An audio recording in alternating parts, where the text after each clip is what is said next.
കൂടി ചേരുന്നു. സുനിൽ, എന്താണ് KPCC അധ്യക്ഷൻ പറഞ്ഞ് അവസാനിപ്പിച്ചത്?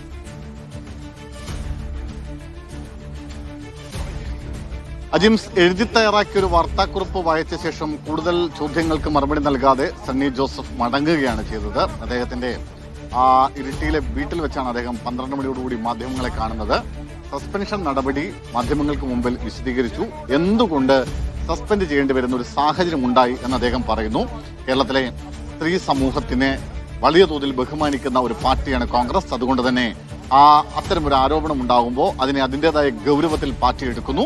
അതുകൊണ്ട് സസ്പെൻഡ് ചെയ്യുന്നു. അതാണ് പാർട്ടിയുടെ നടപടി. മാത്രമല്ല, അദ്ദേഹം യൂത്ത് കോൺഗ്രസിന്റെ സംസ്ഥാന അധ്യക്ഷ സ്ഥാനത്ത് നിന്ന് മാറിയത് അത് ഒരു അഭിനന്ദനാർഹമായ കാര്യമാണ്.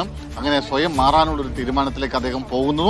പാർട്ടി അത്തരത്തിൽ കൃത്യമായ ഒരു നടപടി സ്വീകരിക്കുകയും ചെയ്യുന്നു. അത് സ്വാഭാവികമായും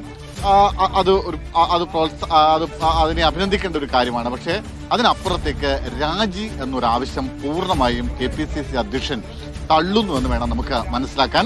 അതായത് രമേശ് ചെന്നിത്തലയും VD സതീശനും അടക്കമുള്ള നേതാക്കൾ പരസ്യമായും വനിതാ നേതാക്കൾ അടക്കമുള്ള ആളുകൾ പരസ്യമായും മറ്റു ചില നേതാക്കൾ ഒരു പരിധിവരെ രാജി എന്നൊരു ആവശ്യത്തിലേക്ക് ഊന്നിക്കൊണ്ട് നിന്ന് സംസാരിച്ചതുമൊക്കെ പൂർണ്ണമായും പാർട്ടി നേതൃത്വം തള്ളിക്കളയുകയാണ്. ഇന്നലെ രാത്രി ഏറെ വൈകിയും ACC general secretary KC Venugopal അടക്കമുള്ള നേതാക്കളുമായി KPCC അധ്യക്ഷൻ ചർച്ച നടത്തിയിരുന്നു ഫോണിലൂടെ. ഇന്നലെ രാഷ്ട്രീയകാര്യ സമിതി യോഗം ചേർന്ന് തീരുമാനമെടുക്കാനായിരുന്നു ആദ്യം തീരുമാനിച്ചത്. പക്ഷേ പിന്നീട് പല നേതാക്കളും അവൈലബിൾ അല്ല. മാത്രമല്ല, ഈ തീരുമാനങ്ങളും ചർച്ചകളും ഒക്കെ ചോരാനുള്ള സാധ്യത കൂടി നേതൃത്വം മുൻകൂട്ടി കണ്ടു. അതിന്റെ അടിസ്ഥാനത്തിലാണ് രാഷ്ട്രീയകാര്യ സമിതി ഓൺലൈനിൽ ചേരാനുള്ള തീരുമാനം വേണ്ടെന്ന് വെക്കുകയും മറിച്ച് ഓരോ നേതാക്കളെയായി സണ്ണി ജോസഫ് മൊബൈൽ ഫോണിൽ ബന്ധപ്പെടുന്നു. അവരോട് അവരുടെ അഭിപ്രായങ്ങൾ എന്താണെന്ന് അഭിപ്രായം തേടുന്നു. K സുധാകരൻ, K മുരളീധരൻ അടക്കമുള്ള ആളുകളൊക്കെ രാജി വേണ്ടെന്ന കർശനമായ കടുത്ത നിലപാടെടുക്കുന്നു. രാജിയിലേക്ക് പോകേണ്ട ആവശ്യമില്ല. ഒരു പോലീസ് കേസ് പോലും നിലവിൽ എവിടെയുമില്ല. മാത്രമല്ല, ഈ പരാതിക്കാരും നേരിട്ട് രംഗത്ത് പോലും എത്തിയിട്ടില്ല. ആ ഒരു സാഹചര്യത്തിൽ അത്തരത്തിലൊരു രാജിയുടെ ആവശ്യകതയില്ല എന്നാണ് ഒരു ഭൂരിഭാഗം നേതാക്കളും KPCC അധ്യക്ഷനെ ധരിപ്പിച്ചത്. ഒരു വിഭാഗത്തിന് രാജി ആവശ്യമെന്നൊരു ആവശ്യമുണ്ടായിരുന്നു. അതിനെ പക്ഷേ ആ കാര്യങ്ങൾ കൂടി പാർട്ടി ചർച്ചയ്ക്കെടുത്തു, ഗൗരവത്തിലെടുത്തു.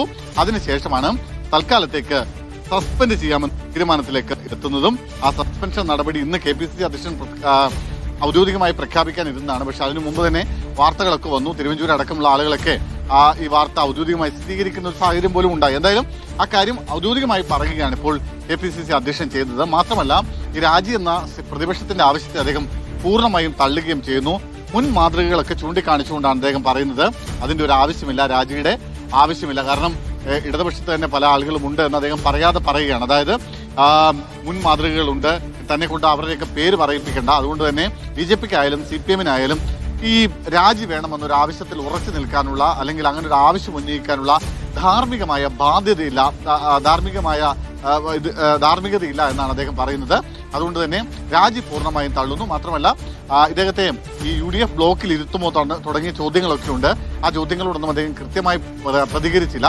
അതൊക്കെ ആലോചിച്ച് തീരുമാനിക്കാമെന്നാണ് മാത്രമാണ് പറഞ്ഞു പോകുന്നത്.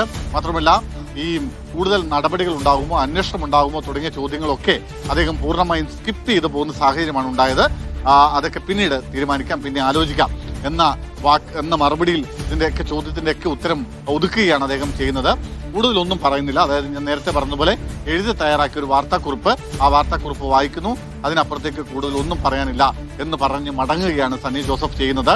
അതായത് രാജി എന്ന സതീശന്റെയും അടക്കമുള്ള ആളുകളുടെ ആവശ്യം പൂർണ്ണമായും നിരാകരിക്കപ്പെടുന്നു. രാജിയില്ലെന്ന് ഏതാണ്ട് ഉറപ്പിക്കുന്നു.